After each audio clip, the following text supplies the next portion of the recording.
He'll try to get on the side of black people and say, hey, look at what you're doing to us. I'm going to call you out for what you're doing to us. But once they let him in that door, he's going to go back in that door to be right along with the oppressor class. Is Kanye needed in the struggle?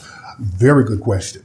Kanye is needed in the struggle, but we have to understand, and we have to get some clarification from Kanye what side of the fence he wants to be on. Right. Because if you're going to fight against the system, you have to be consistent with fighting against the system. If you want to be a part of that system and you want to get to be let into some of these billionaire boys clubs, say that so we know what we're dealing with. Kanye kind of gives mixed messages. It seems like he's upset that they're not letting him into those billionaire circles because he has a lot of money, and the racism factor never goes away. So in order to shame them into allowing him in, he'll try to get on the side of black people and say, hey, look at what you're doing to us. I'm going to call you out for what you're doing to us. But once they let him in that door, he's going to go back in that door to be right along with the oppressor class. So we can't play that game. Either you're going to be down with the oppressor class or you're going to be against the oppressor class. Right.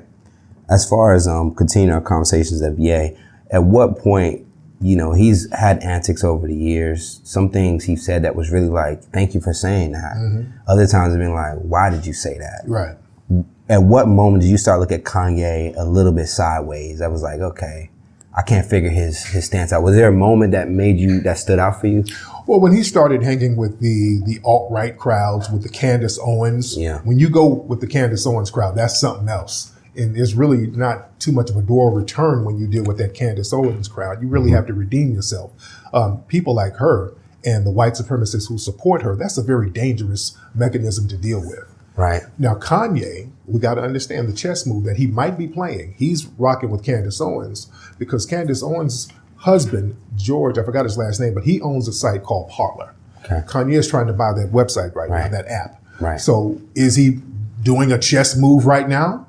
I don't know, but I don't think the chess move is. And the greater good is just to buy an app, or is there more power to that? And maybe I'm just kind of projecting my own mindset to this guy. You know, if it were me, I would, you know, run a finesse game and get this website that's pretty known to white supremacists and then flip it and then turn it into something else. That's what I would do. That's the Trojan horse move. Right. If he was doing something like that, that would be fly. You did, because the dominant society, they're always buying our apps and buying whatever we create and then owning it and then flipping it into something else, just like BET. BET was black owned. Viacom got it. BET is all lives matter right now. There's nothing black about BET. You understand? So if Kanye was making that kind of move, I could pop my collar to him. But we'll see. We'll see. I think, you know, my biggest criticism of him is that it's confusion. It's a lack of clarity. Right. I do think a great leader gives you a clear kind of understanding. And the only thing that I feel like he's been consistent about is making sure that he's the subject of the conversation. Right.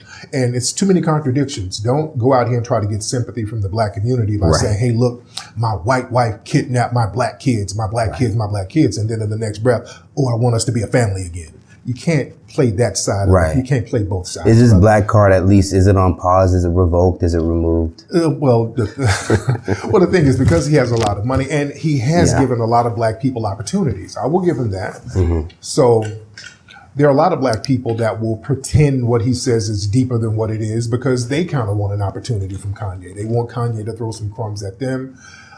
Again, I just want consistency from my brother because Kanye really doesn't have a strong base. He thinks that alt-right crowd is a base for him. That's why he's saying all this stuff about Jewish people. A lot of that comes from those right-wing talking points. That takes the focus off white supremacy by saying, well, it's the Jews, that's the real problem. That's to take the focus off systematic white supremacy as a whole. So he's using those talking points to really pander to the Fox News crowd. It's not really speaking up for us. So we have to understand where a lot of this stuff is really coming from. Yeah.